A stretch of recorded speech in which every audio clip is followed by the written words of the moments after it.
Hey everyone! If you've ever felt confused about if statements in Java, this video is exactly what you need.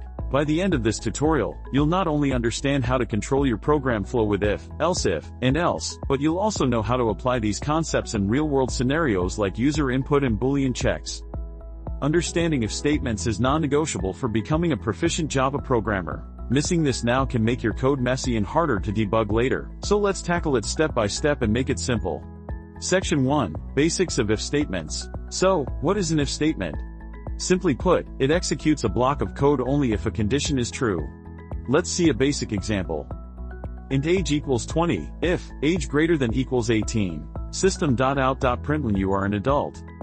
Here, we're checking if age is greater than or equal to 18. If it is, Java prints you are an adult.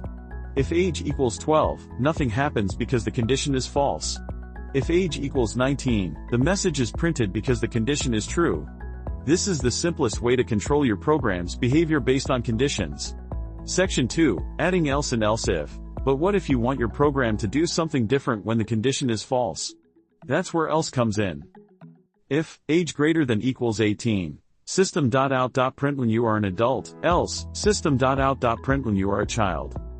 Now, if age equals 12, the program prints you are a child. You can also add else if to handle multiple conditions.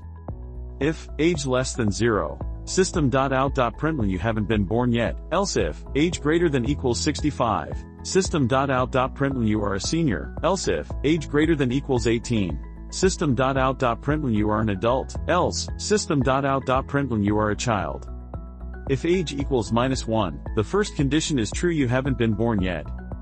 If age equals 70, the program prints you are a senior. If age equals 50, the program prints you are an adult. If age equals 10, the program prints you are a child. Notice how Java checks conditions from top to bottom. Once a condition is true, the rest are skipped. This is why ordering matters. Section 3. Comparison operators. When comparing values, remember. Equals checks equality. Equals assigns a value. For example, if age equals 0, system.out.println you are a baby. Here we are checking if age is exactly 0. Using a single equals would assign 0 to age instead of comparing it, which is a common mistake for beginners. Section 4. User input example. Let's make this program interactive with user input. Import scanner at the top. Import java.util.scanner. Create a scanner object. Scanner equals new scanner system.in. Prompt the user for age. System.out.print enter your age. Int age equals scanner.nextInt. Use if else logic to classify the user. If age less than 0, system.out.println you haven't been born yet, else if age greater than equals 65, system.out.println you are a senior, else if age greater than equals 18, system.out.println you are an adult, else if age equals 0, system.out.println you are a baby, else, system.out.println you are a child. Close the scanner after use. Scanner.close, this ensures resources aren't left open. Section 5. Working with strings. If statements aren't just for numbers, they work with strings too. Example. System.out.print enter your name, string name equals scanner.nextLine. If name is empty, system.out.println you didn't enter your name, else, system.out.println hello plus name plus. Is empty returns true if the string is empty, otherwise false. This allows us to handle situations where users skip the input. Section 6. Boolean example. Boolean variables are perfect for if statements because they're already true or false. System.out.print are you a student?